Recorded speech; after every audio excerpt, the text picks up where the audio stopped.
ചോദിക്കട്ടെ, ലോകപ്രശസ്തമായ ഇബ്നു കസീർ എഴുതിയ ഇബ്നു കസീർ നിങ്ങളുടെ നേതാക്കന്മാര് പറഞ്ഞിട്ടുണ്ടല്ലോ, ഇബ്നു അബ്ദുൽ വഹാബിന്റെ ആളുകൾ എഴുതിയ ബുക്കെന്റെ കയ്യിലുണ്ട്, 4 മദ്ഹബ് സ്വീകരിക്കൽ നിർബന്ധമാണെന്ന് എഴുതിയ ബുക്കുണ്ട്. അതിന്റെ അവസാനം അതാ ഇബ്നു അബ്ദുൽ വഹാബിന്റെ മകനടക്കം എഴുതിയ കാര്യങ്ങൾ അതിൽ പറഞ്ഞിട്ടുണ്ട്, 4 മദ്ഹബ് സ്വീകരിക്കൽ നിർബന്ധമാണ്. അൽ ഫുർഖാനിലതാ വിവരമില്ലാത്തവരെ സ്വീകരിക്കരുത്, 4 മദ്ഹബ് സ്വീകരിക്കാൻ ഇബ്നു തൈമിയ്യയും പറഞ്ഞിട്ടുണ്ട്. മൗലവി, ഞാൻ വെറുതെ പറഞ്ഞതല്ല, എന്റെ പ്രസംഗത്തിൽ നിങ്ങളെ സർവ്വ സലഫി മൗലവിമാരും പറഞ്ഞിട്ടുണ്ടെന്ന് മാത്രമല്ല, ഇബ്നു അബ്ദുൽ വഹാബ് ഹംബലിയല്ലേ. ഇരിക്കട്ടെ, ഇന്നും സൗദി അറേബ്യയിലെ ഹംബലി മദ്ഹബല്ലേ, കുരു തോന്നുന്നില്ലേ? നിങ്ങൾക്കൊരിക്കലും ഗുരുത്തില്ലല്ലോ. എന്നാൽ അതെ, നിങ്ങളുടെ ആ പുസ്തകത്തിൽ തന്നെ പറയുന്നു, ഈ പുസ്തകത്തിൽ 4 മദ്ഹബ് സ്വീകരിക്കൽ നിർബന്ധമാണെന്ന് പറയുന്ന ഈ പുസ്തകത്തിൽ ആരാണ് ഈ പുസ്തകം എഴുതിയത്? അതേ, ഇത് എഴുതിയത് അല്ലാമത്ത് Shaikh Ahmad bin Hajar bin Muhammad bin Ali Abu താബി അലി ബിൻ അലി الشيخ محمد بن عبد الوهاب عقيدته السلفية ودعوته الإسلاهية وثناء العلماء عليه. ഇതാരാണ് പരിശോധിച്ച് ശരിയാക്കിയത്? Abdul Aziz bin Abdullah bin Baz. ഇതാ ഫൈസൽ രാജാവിന്റെ ചെലവിൽ പരസ്യമായി വെറുതെ കൊടുക്കുന്ന പുസ്തകമാണ്. ഈ പുസ്തകത്തിൽ അതാ ഞങ്ങൾ ഹംബലി മദ്ഹബുകാരാണെന്ന് വ്യക്തമായി പറയുന്നു. നഹ്നു അയ്ളൻ ഫിൽ ഫുറൂഇ അലാ മദ്ഹബിൽ ഇമാം അഹ്മദ് ബിൻ ഹംബൽ വലാ നുൻകിറു അലാ മൻ ഖല്ലദൽ അയിമ്മത്തൽ അർബഅ. 4 മദ്ഹബിന്റെ ഇമാമികളെ സ്വീകരിക്കുന്നവരെ ഞങ്ങൾ ആക്ഷേപിക്കൂല. അതേസമയം റാഫിദത്തിനെയും സൈദിയത്തിനെയും ഇമാമത്തിനെയും ഒക്കെ എതിർക്കും എന്ന് പറഞ്ഞിട്ട് പറയാണ്, ബൽ നുജ്ബിറുഹും അലാ തഖ്ലീദി അഹ്ലിൽ അയിമ്മത്തിൽ അർബഅ. 4 ഇമാമികളെ സ്വീകരിക്കൽ നിർബന്ധമാണെന്ന് ഞങ്ങൾ ജനങ്ങളോട് പറയും. വലാ നസ്തഹിഖു മർതബത്തൽ ഇജ്തിഹാദി. ഞങ്ങൾക്ക് ഖുർആനും ഹദീസും നോക്കിയിട്ട് മതം പറയാനുള്ള അർഹതയില്ല. വലാ അഹദു മിന്നാ യദ്ഇഹി. ഒരിക്കലും ഞങ്ങളത് വാദിക്കാനുമില്ല. ഖുർആൻ ഹദീസിൽ എന്തെങ്കിലും ഒരു കാര്യം പറഞ്ഞത് വ്യക്തമായി കണ്ടാൽ പോലും ഏതെങ്കിലും ഒരു ഇമാം പറഞ്ഞാലല്ലാതെ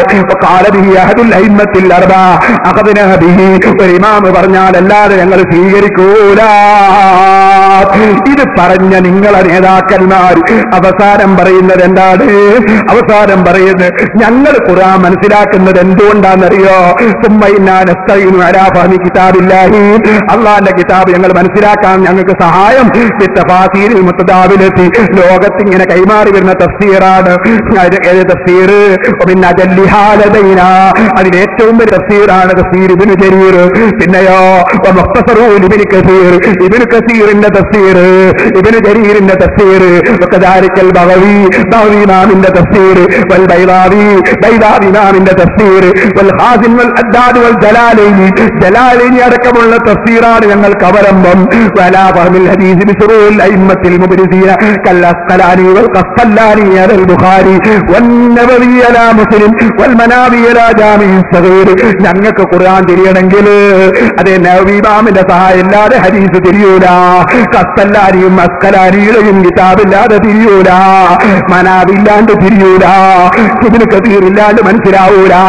വിവരമില്ല എന്ന് ഞങ്ങൾ പറയുന്നതിനേക്കാൾ ഭംഗിയായി അതാ നിങ്ങളെ സലഫി നേതാക്കന്മാർ എഴുതി വെച്ചിരിക്കുന്നു. ഓ മൗലവിമാരെ, ഇബ്നു ഹജർ അസ്ഖലാനി റസൂലുള്ളാഹിനെ വിളിച്ച് തേടിയത് ഞാൻ കേൾപ്പിച്ചില്ലേ? ഇമാം നവവി പറഞ്ഞത് കേൾപ്പിച്ചില്ലേ? ചോദിക്കട്ടെ, നിങ്ങൾ ആൾക്കാർ തന്നെ എഴുതിയില്ലേ? ഷെയ്ഖ് മുഹമ്മദ് ബിൻ അബ്ദുൽ വഹാബ് പോലും ഞാനൊരു തനി മുജ്തഹിദ് ആണെന്ന് വാദിച്ചിരുന്നില്ല. ഷെയ്ഖ് ഇബ്നു ബാസ് തന്നെ എഴുതിയത് നിങ്ങളെ മലയാള പുസ്തകത്തിൽ തന്നെ ഇല്ലേ? എന്നിട്ട് 4 മദ്ഹബിനെ സ്വീകരിച്ച് ജീവിക്കുന്ന ഞങ്ങളും പിഴച്ചു പോകുമെന്നാണോ നിങ്ങൾ പറയുന്നത്? നിങ്ങളെ മുഴുവൻ നേതാക്കന്മാരും മദ്ഹബ് സ്വീകരിക്കണമെന്നല്ലേ പറഞ്ഞത്? ഇനിയാണ് നിങ്ങളോട് ചോദ്യം ആവർത്തിച്ച് ചോദിക്കുന്നു. നിങ്ങൾക്ക് ഹദീസ് മനസ്സിലാകാൻ ഇബ്നു ഹജർ അസ്ഖലാനി വേണം, ഇമാം നവവി വേണം, ജലാലൈനി വേണം. എന്നാൽ അവരൊക്കെ റസൂലുള്ളാഹിനെ വിളിച്ച് തേടണമെന്നല്ലേ പറഞ്ഞത്? റസൂലുള്ളാഹിന്റെ ഖബറിൽ തലയും താഴ്ത്തിയിട്ട് വളരെ വിനയത്തോടെ നിൽക്കണമെന്നല്ലേ പറഞ്ഞത്? അവരൊക്കെ നിങ്ങളൊക്കെ ജാറത്തിന്റെ മേലെ കുബ്ബ വേണമെന്നല്ലേ പറഞ്ഞത്? ആ പറഞ്ഞവര് നിങ്ങളെ ഭാഷയിൽ മുശ്രിക്കീങ്ങളല്ലേ? ചോദിക്കട്ടെ, മുശ്രിക്കിന്റെ സഹായമില്ലാതെ നിങ്ങൾക്ക് ഖുർആൻ തിരിയൂല അല്ലേ? ഹദീസ് തിരിയൂല അല്ലേ?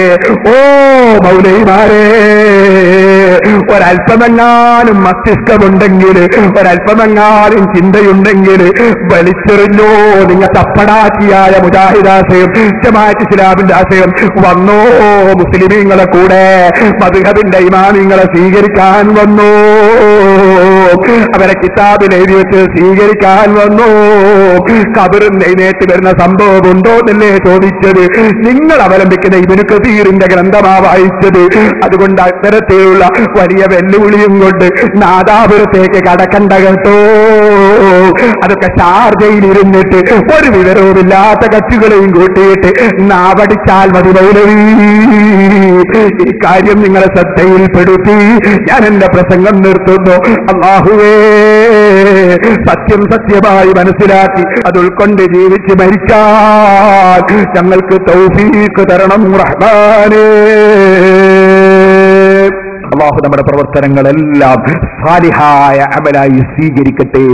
ഞാൻ ഇത്രയും നീട്ടി സംസാരിച്ചത് അല്ലാഹുവിന്റെ ദീൻ അത് നശിപ്പിക്കുന്നത് കണ്ടിട്ട്, ഇമാമികൾ കള്ളുകുടിയന്മാരാണെന്ന് പറയുന്നത് കണ്ടിട്ട്, അല്ലാഹുവിന്റെ ഹബീബായ മുഹമ്മദുർ റസൂലുള്ളാഹി സ്വല്ലല്ലാഹു അലൈഹി വസല്ലം തങ്ങൾ ശറാബ് കുടിച്ചു എന്ന് ഹദീസിലുണ്ടായിട്ട്, ശറാബ് കള്ളാണ്, വെള്ളമാണ്, വെള്ളത്തിന്റെ ആളാണ് എന്ന് പറഞ്ഞിട്ട് നമ്മുടെ ഔലിയാക്കളും മാലിമീങ്ങളും ജീവിച്ച നാലാപുരത്ത് വന്നു ഷാഹിയും സലഫിയും പ്രസംഗിച്ചിട്ട് ആ പ്രസംഗത്തിന് മറുപടി പറയാതെ മരണപ്പെട്ടു പോയാൽ അല്ലാഹുവിന്റെ റസൂലിനെ കാണണ്ടേ, ഇമാമിങ്ങളെ കാണണ്ടേ?